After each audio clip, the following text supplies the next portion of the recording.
Today I'm out here on this 2025 Ducati Panigale V4S. Now guys, I've never ridden this bike before, but after today's ride, I should have a much better idea of what this thing is all about. You're gonna stick around to the end of the video. I'll give this thing a chase score on Chaseontwowheels. Welcome to a first ride.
Sad.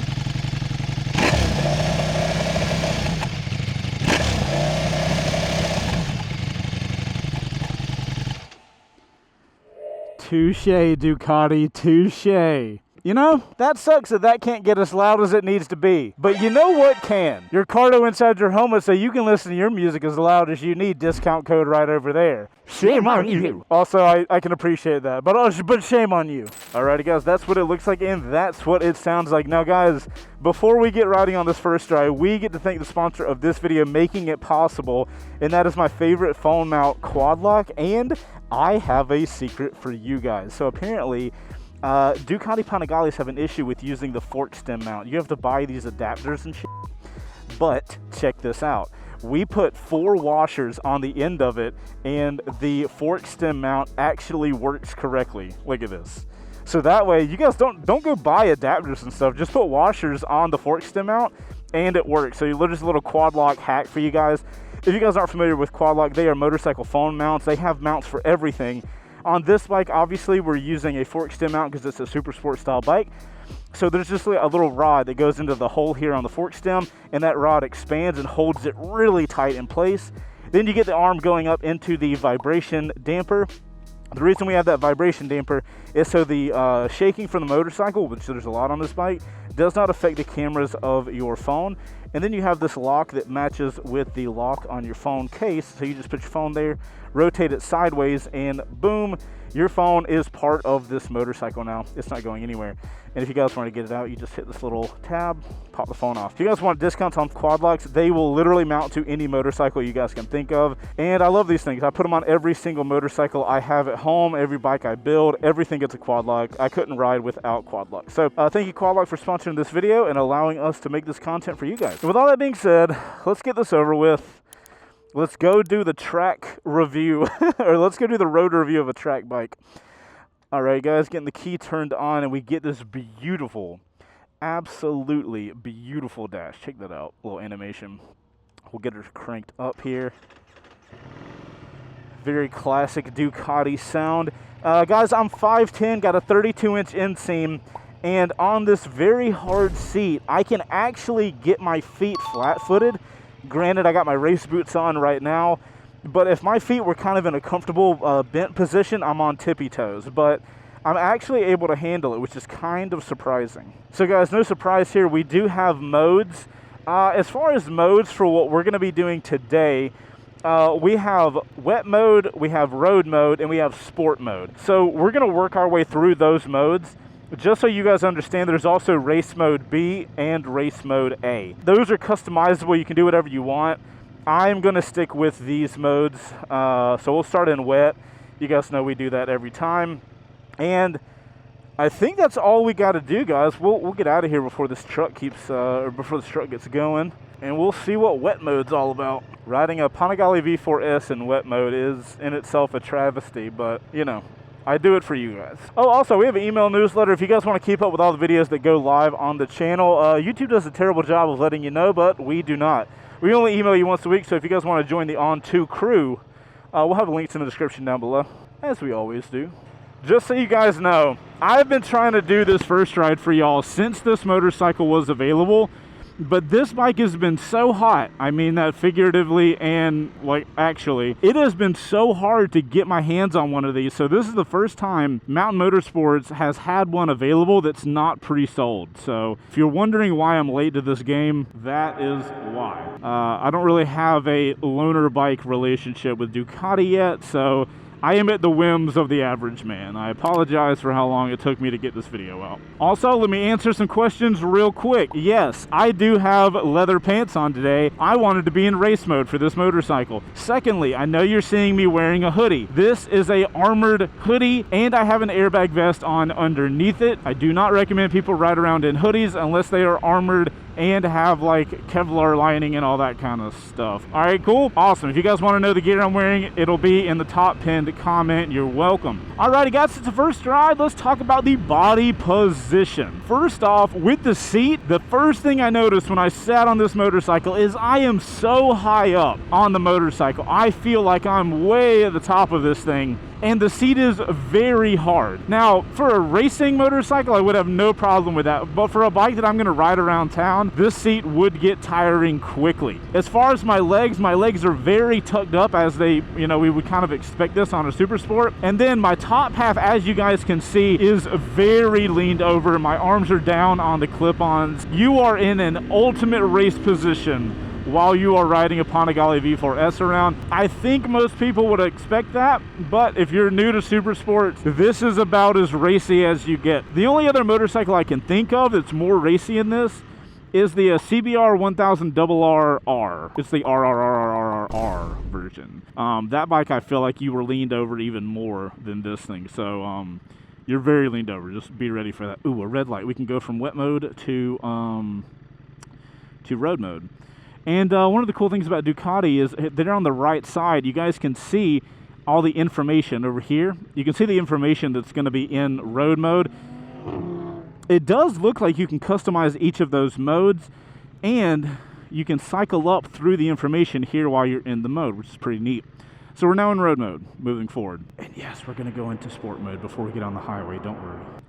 Also, hold on. This is on the fly. I didn't expect to be doing this, but can I put power mode into full power? Probably a mistake, but I'm doing it anyway. Okay, I did it. I made them a change. Probably gonna regret it, but it's fine. So sport mode didn't have high power mode at first, and now it does. I'm trying to give you guys the best 40 to 80 pull I can, so you guys stay tuned and we'll see how fast that goes. So guys, speaking of power modes and all the powering and stuff like that, let's talk about what's powering this motorcycle and some stats real quick. We've got Ducati's 1103 cc V4 power plant. Nothing too much has changed since the previous model, and that power plant's good for around 209 horsepower and 89.5 foot-pounds of torque. So very strong power numbers. Wet weight minus gas, we found out, was 412, which means the bike wet and ready to go is probably around 440, 450. I think it's got around a 4.1 gallon gas tank if I remember correctly. If I'm not correct, we'll have the correct info on the screen. So yeah, we have, I think the correct term is ample power on the V4S, but I don't think any of you guys are surprised by that.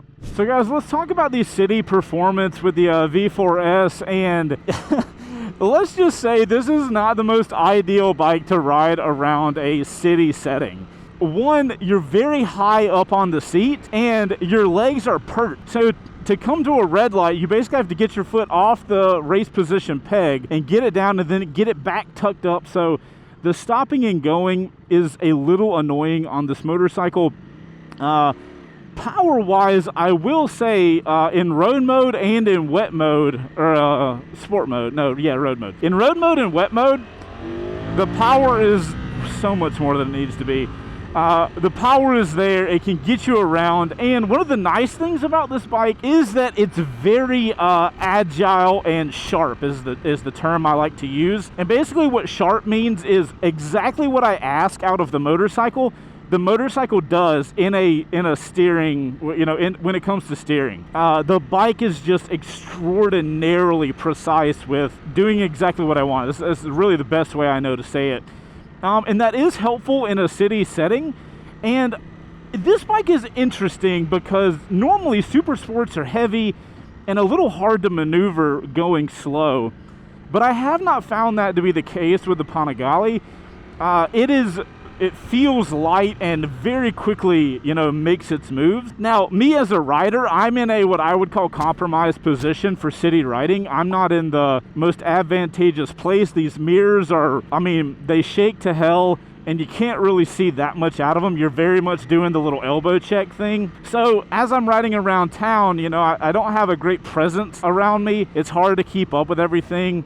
With that being in that body position, head checks are a little different. I have to get one hand on the handlebar, kind of lean back a little bit to get a shot and see what I'm looking at, or look around and get a scope of what's going on around me. So overall, it's just not a great city bike, really. It does have a electronically adjustable suspension, which I find a little hard from the get-go. That person is very small. I just realized that. I don't know if they're a kid or what. Oh, I'm going. I am 100% going in front of y'all. All right.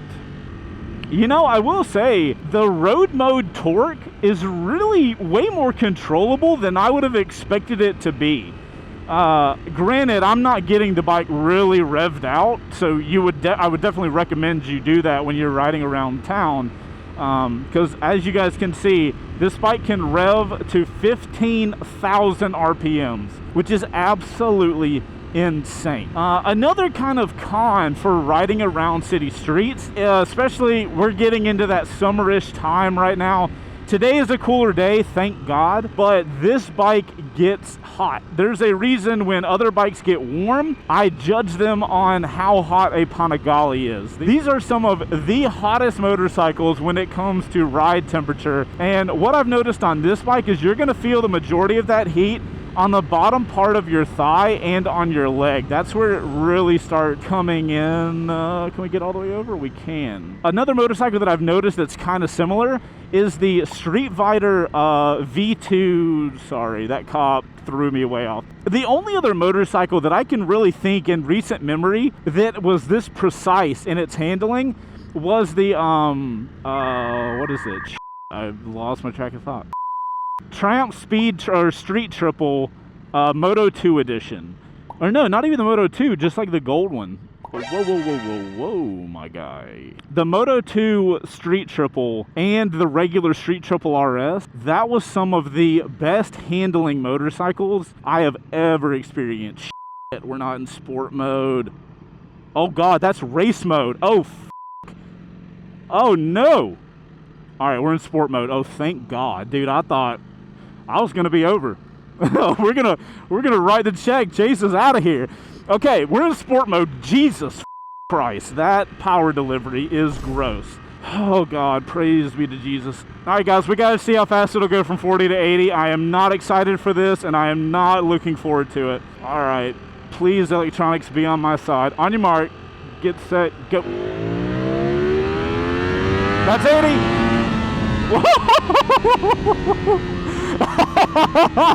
That was first gear, just to be clear. My God, this to start off that acceleration, it really didn't have a crazy amount of power, and that's because the horsepower is only at 89.5. But what was the time on the 40 to 80? I feel like slower bikes have made better times than that, simply because it takes time to get this bike revved up, and you got to put so many revs behind it to get it going that fast. It was a little sluggish to get going. That, or I just expected to die, and I didn't. Anyways, guys, we're here on the highway, and if we go all the way up to 6, we can chill. I mean, I'm not going to talk about power, right? That's a dumb conversation to have. There's no need to talk about power with this bike on the highway. It's incredible. It has an unlimited amount of power, especially when you're on the highway and you got some RPMs behind you. Steering is still just as precise as it was at lower speeds. We have a decent windscreen here. If I tuck all the way in, You guys can't see, but I do get a little bit of protection. I got my Alpine Star SuperTech R10 on. Wind's going right over the helmet, so if I'm leaning up like I would normally do riding on the highway, that wind is hitting me right in the chest. But it's kind of nice because I can just kind of sit here and lean into the wind, and it like helps hold me up, so that's pretty cool. Obviously there's no cruise control on this motorcycle. I'm not going to make a comment. I know some of you guys give me shit about asking for cruise control on some bikes. I will say I don't really see a need for a super sport like this. I dare to even call this a super sport. This is almost a street legal race bike. I'm totally okay with this not having cruise control, because who the hell is going to use cruise control with this thing? I mean, I would. If I owned it, I would 100% do it. But the general populace, you know what I'm saying? Overall, super powerful on the highway, handles the wind and everything really nicely. I'm now wondering, in sport mode, I wonder if there was so much traction control intervention going on. That pigeon almost killed us both. I wonder if there was so much traction control going on that it was taming the power down. I was too busy not dying and wasn't paying attention to that, but that could have been the case. So, on the camera car run, we did not get a good shot at this big turn, so my camera car footage is going to look like shit, but I would like to actually experience this bike leaned over, so let's not show this. Alright, let's lean her back down. I do want to just feel what this bike feels like when it gets leaned over, and I was sad that I didn't get to experience that on the camera car run. Jesus, man. You get this bike leaned over the smallest amount, and you start realizing what that suspension can do. Because up until this point, I haven't really been able to tell because it's just on city street shit. But my God, that suspension might as well be like Elmer's glue. Jesus, this bike feels locked on. It's situations like that when you get these purpose-built motorcycles, even slightly in the situations that they're built for, and everything starts feeling right. Riding this thing around on city streets is just like, why did I pay $35, for this motorcycle? I'm sure most of you guys buying these bikes are going to take it to the damn highway and do dumb illegal shit. So you guys don't really care about leaning the bike over. But for y'all that buy these bikes and actually take them to a track, these bikes never feel better than when you take them to a track and you start riding them the way they were built to be ridden. It almost unlocks a feeling that you get with this bike that's the only place to get that feeling. So for all of you highway demons that buy these super sports and take them to the highway, I would highly recommend you guys do a track day if you actually want to see, one, what you're capable of, or seeing what the bike is capable of. Because I promise you, these bikes are not made to go fast in a straight line. They are made to go fast and go to the side and like carry speed and, you know, be very easy for you as a rider to get a fast time around a track. So I definitely recommend that. Suspension wise though, just touching on that one more time, we do have an electronic suspension that is going to adjust based on the mode you're in. That on top of all the other electronics, guys, this is only like a 30 or 20 minute video or whatever. I do not have time to go through the electronics on this bike in depth. Just know any electronic intervention you want in a motorcycle, this thing has. That's all. I'll leave it at that. The list is literally like 15 things long between Ducati traction control and lift control, and just it's literally endless. So we're not going to waste time with that. It's got a ton of stuff. Look into it if you want to. Next up, we can talk about the transmission and the clutch. Or I guess I should probably talk about the clutch later, but let's talk about the quick shifter. Absolutely gorgeous quick shifter. You get a little bit of feedback, but it does not upset the motorcycle at all, even if you're not like really pinning the bike. So that's really impressive. I expected it to be a little more aggressive than that, and it's really not. Another thing I will note is the throttle response in sport mode is absolutely insanity. You have such a connection to the bike in sport mode compared to road mode. It's very polarizing, very surprising, the difference. Like you twist the throttle and you feel a connection to the bike, very similar to like the MT-07 where it has the ride-by-wire cable throttle. This is a ride-by-wire, so it's all electric. but Ducati's got the throttle really dialed. I absolutely love that. Now we can also talk about the brakes. We've got Brembos in the front and in the rear, and they are strong. It is a very light touch on the lever, but on a race focused motorcycle you do need strong brakes. If I was to critique the brakes, maybe have a slight little area in the front that's not as strong, just to help scrub speeds lightly. I know you could just have a lighter touch, but I would just worry with people that don't have that light touch on this bike and they just, you know, slam on the brakes. So just, I guess my note is be careful with this bike if you do have it. You have a very strong dual set of brakes up front. Okay, gosh, we got that green light, so we're moving right along. All right, so guys, let's talk about the cluster up here. Pretty typical Ducati. If you guys have ridden another Panigale, very similar plasticky buttons, but they feel really good. It's like a nice plastic. And I have seen these buttons on older Panigales, and they last. So I do like the material they're using. We do have a lot of controls here on the left side, but they have the controls labeled with these shapes. And those shapes correlate with the shapes on the screen.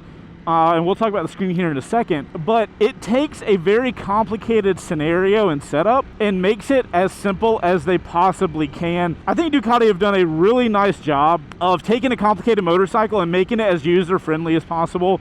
So nice job there. All the buttons have very good feedback. It's a good click when you click into them.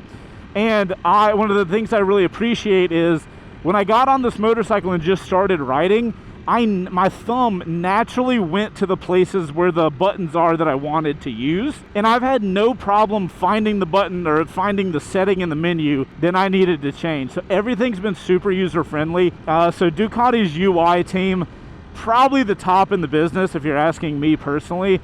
I don't think another company does a better UI and button controls than Ducati currently, at least circa 2025. Just to hit on this for a quick second, if I hit up on the left side, you guys can see that I have a G meter, like G forces.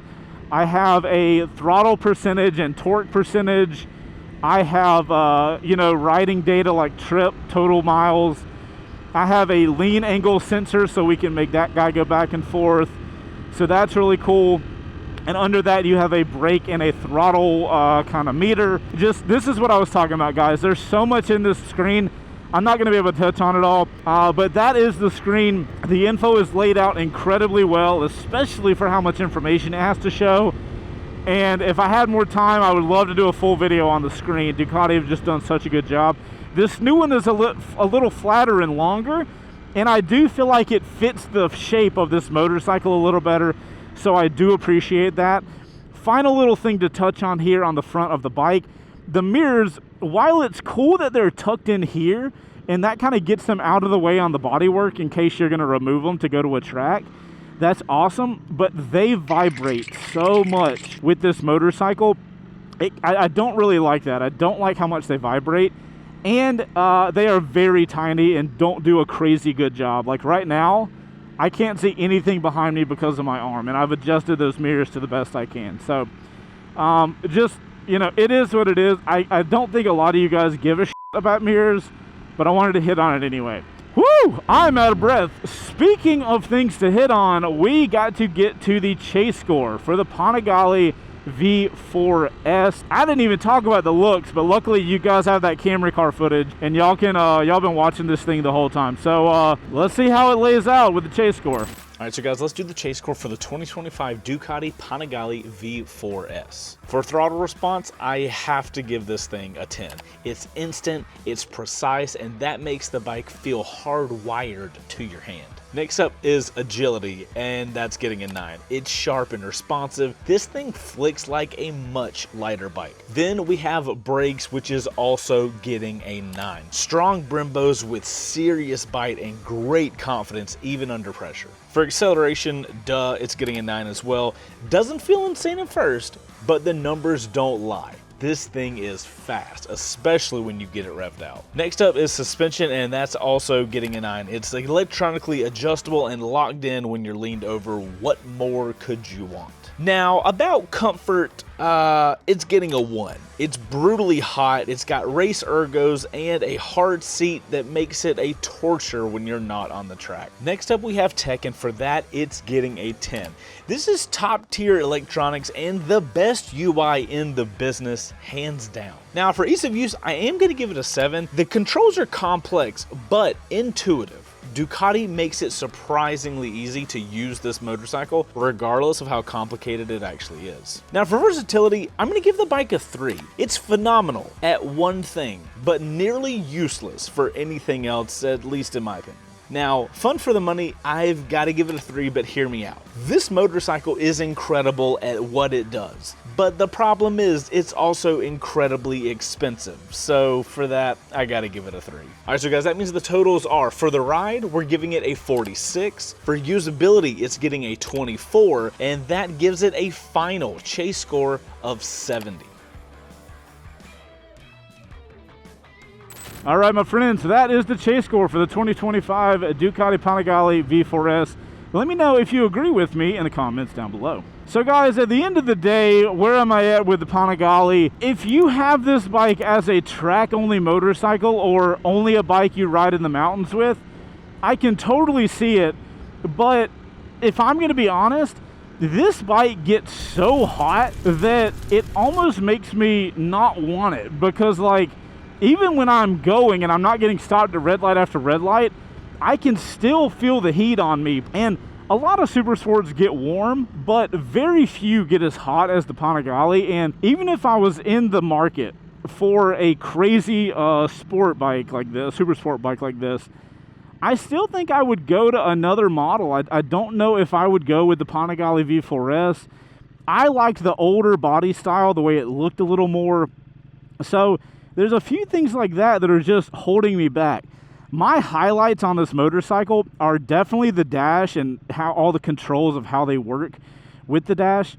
I mean, dude, if I'm spending 35 grand, you got a lot of stuff you can choose from in the market that's comparable power-wise and ability-wise than this.